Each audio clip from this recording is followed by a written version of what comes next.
Va ora in onda il garage dell'Alfista, l'unica radiovisione dal cuore sportivo. Alla guida Antonino Danna.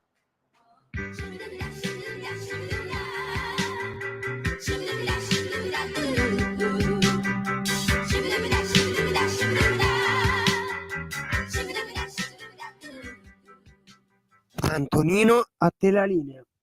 Buongiorno a te caro Simone, buongiorno a te Natalia, amiche e amici miei, ma non dall'avventura, buongiorno, siete sulle magiche onde di Radio Libertà, questo è il garage dell'Alfista, io sono Antonino Danna e questa è la puntata di oggi, sabato 6 dicembre dell'anno del Signore 2025, cominciamo la nostra trasmissione, vi ricordo date il sangue, in ospedale serve sempre. Salverete vite umane, chi salva una vita umana salva il mondo intero, secondo appello radiolibertà.net, fesso chi non lo legge perché vi perdete un bellissimo giornale online dove ci sono i liberamente del nostro direttore responsabile Giovanni Sallusti, gli autodafè di Giulio Cainarca, la rassegna stampa di Semivarin, le videopillole e molto altro ancora. Vi do anche il nostro numero perché da questo momento è aperto 0292947222 se volete intervenire ora in trasmissione oppure se ci volete mandare magari qualche bella foto della vostra Alfa o di quello che state facendo in Alfa Romeo stamattina 340 670 9659 per le vostre zappe o WhatsApp che dir vogliansi. Tra l'altro oggi è anche San Nicola, giornata in cui di solito i bambini ricevono dei regali, chissà che regalo hanno ricevuto, che regalo avete ricevuto anche voi stamattina, magari qualcuno di voi ha un Alfa Romeo nuova stamattina da festeggiare nella sua collezione, chi lo sa o se l'è comprata, vedremo. Allora, la puntata di oggi ritroveremo poi Giovanna Scaglione e Alex Cereda più avanti e li ringrazio come sempre. La puntata di oggi, perché così concluderemo anche questo ciclo dedicato alla figura di Franco Scaglione, la nostra vuole essere una puntata, diciamo così, di servizio.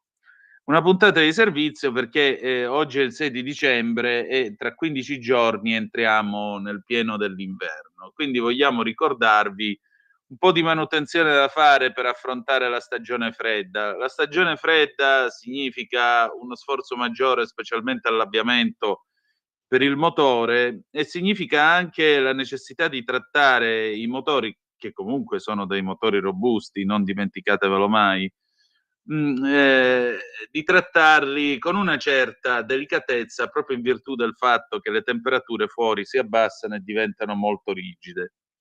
Innanzitutto da dove dobbiamo cominciare? Partiamo dalla batteria, perché senza l'avviamento non potete andare da nessuna parte, questo mi sembra abbastanza evidente. Batteria significa fate un passaggio in officina, per esempio dai nostri amici del garage Gasparri in quel di Legnano, in via San Bernardino al 111, oppure potete andare ad esempio anche da Balduzzi in quel di Lodi, salutiamo anche i nostri amici dell'officina Balduzzi in quel di Lodi o nei centri autorizzati Alfa Romeo. Con il tester è facile vedere lo stato di carica e la salute della batteria. Questa è la prima cosa da fare perché se vi crepa la batteria in pieno inverno non andate da nessuna parte. Seconda cosa, lo stato dei pneumatici. Ora, quando ci si trova in questa stagione generalmente cominciano i dibattiti. Cosa fare? Allora, c'è chi monta le gomme invernali, ha il suo treno di gomme invernali, va in officina, o dal gommista, fa il cambio, le mette su e poi a primavera torna con le termiche. Oppure c'è chi ha le termiche tutto l'anno e quindi compra le catene da neve che significa che quando poi viene giù la neve bisogna fermarsi, montarle sulle ruote motrici, eccetera, eccetera, eccetera. Tra l'altro non è un'operazione molto facile da fare in alcune condizioni. Ancora, La soluzione che sembra un po' l'uovo di Colombo da qualche anno sono queste gomme che vengono chiamate, sembrano quasi delle pizze, 4 stagioni. Io avrei preferito che le chiamassero ogni tempo, e vi dico la verità, questa è la scelta che per esempio io ho fatto per la 166, ho montato 4 ogni tempo.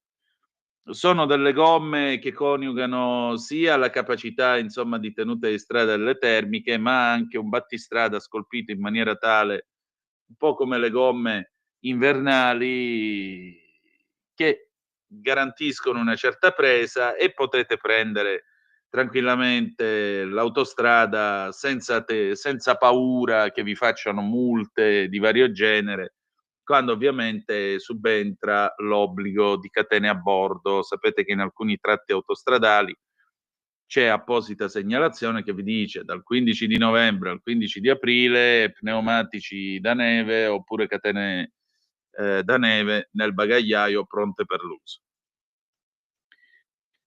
Naturalmente le gomme devono essere in buono stato, non potete andarci certo con delle gomme ogni tempo che ormai sono arrivate alle tele, perché non facciamo un bel nulla. E ovviamente gonfiatele sempre a pressione, soprattutto termiche o meno, 4 stagioni ogni tempo, come lo volete chiamare o meno. Fate molta attenzione, specialmente all'alba e specialmente nei tratti in penombra, perché lì la lastra di ghiaccio, specie se non hanno buttato il sale durante la notte, si trova 90 su 100, si trova sempre lì, quindi attenzione.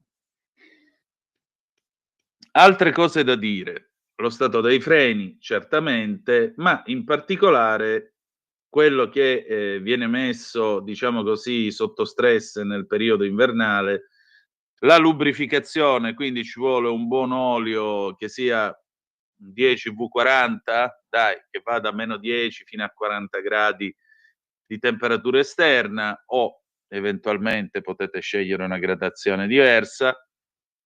E soprattutto una buona manutenzione dell'impianto di raffreddamento della macchina. Impianto di raffreddamento significa prima di tutto il termostato. Ora a me è capitato un paio di volte sulle Alfa che ho avuto, che non ci fosse il termostato, poi gliel'ho fatto montare.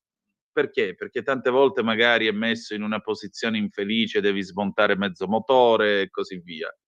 Il termostato è quello che vi garantisce intanto un rendimento costante del vostro impianto di raffreddamento e quindi anche del motore, ma l'altra cosa, vi garantisce nel corso dell'inverno l'aria calda in macchina, vi garantisce la climatizzazione, vi impedisce di diventare dei blocchi di ghiaccio mentre siete al volante, magari su una bella strada di montagna. Ecco, quello anche no. Per cui termostato efficiente e l'impianto ben rifornito con il suo liquido, quindi che sia, a seconda delle prescrizioni, quello azzurro, il liquido antigelo azzurro, oppure il liquido antigelo di colore rosso. Bello spurgato, mi raccomando, senza bolle d'aria al suo interno, radiatore efficiente. Esistono anche dei prodotti per dare una pulita al radiatore. E poi anche qua attenzione al motore. Spiego meglio. Il motore ha bisogno di raggiungere la temperatura d'esercizio per potervi dare intanto l'aria calda in macchina, perché, voi quando avviate la climatizzazione nelle auto più moderne, oppure aprite la manopola dell'acqua calda o, spostate la levetta dell'acqua calda sulle auto più anziane che magari non hanno il climatizzatore, ma hanno solo l'aria condizionata o non ce l'hanno affatto, e voi state aprendo comunque un rubinetto supplementare, lo dico in termini molto banali, che fa passare il liquido di raffreddamento, quindi gli fa fare un giro ulteriore. Il motore deve essere a temperatura, se no non avrete l'acqua calda, che quindi passa in questo tubo, il tubo si riscalda, davanti c'è l'elettroventola, quando si inserisce vi spara l'aria calda nell'abitacolo. Quindi bisogna avere un po' di pazienza e portare la macchina a temperatura. Ora, specialmente con questo freddo, evitate di fare i fighi tirando le marce e così via, perché se volete distruggere un motore, questa è la cosa migliore. Mettete in moto il motore bello freddo e cominciate a tirare 3.000, 5.000 giri, fate le accelerazioni, sgommate, eccetera, eccetera, e nel giro di qualche anno voi l'avete aperto in 2 o l'avete spompato ben bene. Specialmente se è un motore turbo, non esagerate con l'acceleratore fino a quando il motore non va in temperatura. Io, voglio dire, lo sapete, ho il V6 Busso, io evito accuratamente di superare i 2000 giri quando fuori, a parte il fatto che fino a quando non va in temperatura estate o inverno, cerco di non superare quella soglia. Quindi una volta che arriva piano piano, perché comunque generalmente le Alfa hanno quasi tutte l'indicatore della temperatura dell'acqua, quando vedete che la lancetta sale, comincia ad arrivare verso i 70-75 gradi, più o meno tra l'altro i bialbero, specie se sono Alfette e Giuliette, sono tarati su 82-85 gradi, più o meno quella è la temperatura d'esercizio. Quando vedo arrivare la temperatura verso i 75-80 gradi, allora mi permetto di accelerare. Fino ad allora non supero volutamente i 2000 giri, evito tra l'altro di tirare le marce, cerco di arrivare al più presto in quinta, in modo tale che il motore lentamente abbia il tempo di assestarsi, abbia il tempo di andare in temperatura. L'altra cosa che vi dico non è soltanto il fatto di scaldare il motore, quindi portarlo a temperatura. Una volta che poi arriva a temperatura avrete tutti i vostri servizi, la vostra climatizzazione, sarete a posto. L'altro discorso è: state attenti quando dovete fermarvi, perché specialmente questo vale sia quando è estate che fa caldo porco, che in questa stagione con il freddo che fa. Naturalmente i materiali devono avere anche il tempo di potersi acclimatare e quindi quando vi fermate, specialmente se avete fatto una tirata, specialmente se avete fatto anche una lunga marcia nel traffico, fermandovi, ripartendo, perdendo la pazienza e così via, soprattutto con i motori turbo, arrivate in parcheggio, datevi almeno un paio di minuti, non solo per voi per sbollentare l'incazzatura se avete dovuto fare una coda, ma soprattutto per dare il tempo al motore di prendere, tra virgolette, "fiato", almeno 1 minuto e mezzo, 2 minuti. In modo tale che il liquido di raffreddamento e la lubrificazione dispieghino ancora il loro benefico effetto, parta anche l'elettroventola abbassando la temperatura nel vano motore e quindi gli date il tempo di riprendersi. Dopodiché potete spegnere e lasciare la macchina, andare dove vi pare, fare quello che volete, fare la vostra vita. La cosa più importante, mi raccomando, tenere questi piccoli accorgimenti in questo periodo dell'anno, perché sono questi in fondo quegli accorgimenti che salvaguardano e danno cura a un motore.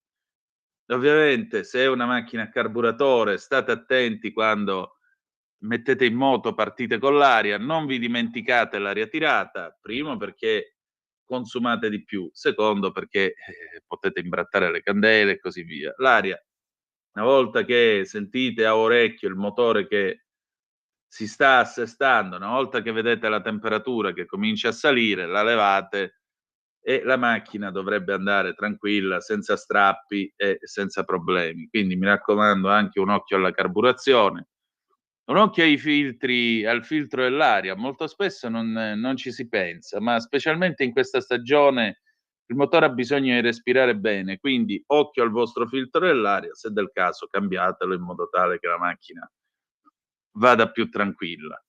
Una volta, tra l'altro, per aiutare i motori a giungere in temperatura, si usavano delle mascherine di PVC di plastica che si montavano con le clip sui frontali delle macchine, e quindi tu coprivi tutta la parte di sopra del muso della macchina, restava solo la parte di sotto da cui arrivava l'aria a raffreddare la coppa dell'olio o a raffreddare la parte bassa del radiatore, giustamente, ma il fatto di coprirla permetteva di dare una mano ad arrivare in temperatura. Con le auto di oggi, anche perché è cambiato il design, queste cose non si usano più. Se però avete una Giulia magari degli anni 60, 70 o un'Alfetta, da qualche parte ancora, se cercate su eBay, queste mascherine si dovrebbero trovare ancora e potete eventualmente coprire il muso della macchina in modo tale da favorire il raggiungimento della temperatura. L'Alfa Matta, per esempio, ha una persiana così integrata nello scudo frontale, voi la tirate giù e d'inverno questa persiana copre completamente le feritoie dello scudo frontale e la macchina va o dovrebbe andare un po' meglio in temperatura. Poi considerate anche che l'Alfa Matta è un veicolo militare, quindi d'inverno viaggiare con l'Alfa Matta che ha il tettino di tela e tutta coperta di tela, non lo so, è meglio che vi coprite ben benino, perché effettivamente, insomma, diciamo che gli spifferi devono essere presi in considerazione. Detto ciò, quella macchina scala i muri lisci, essendo una Jeep dura e pura, e con quella ha voglia di arrivare fino a Milano Cortina. A proposito di Milano Cortina, oggi è il 6 di dicembre, mancano 60 giorni all'inizio di queste Olimpiadi, sono le 9:58 e io vi voglio ricordare che nel corso di queste Olimpiadi di Milano Cortina ci sarà una ricca partnership del gruppo Stellantis e in particolare ci saranno 3.000 veicoli, oltre la metà dei quali elettrificati, a supporto di atleti, volontari, staff, federazioni che attraverseranno i territori dei giochi a bordo di Alfa Romeo, Fiat, Fiat Professional, Abarth, Lancia e Maserati. I brand saranno protagonisti delle Olimpiadi e Paralimpiadi con l'associazione a specifiche discipline e atleti, e alcuni di essi realizzeranno serie speciali coi badge celebrativi dei giochi.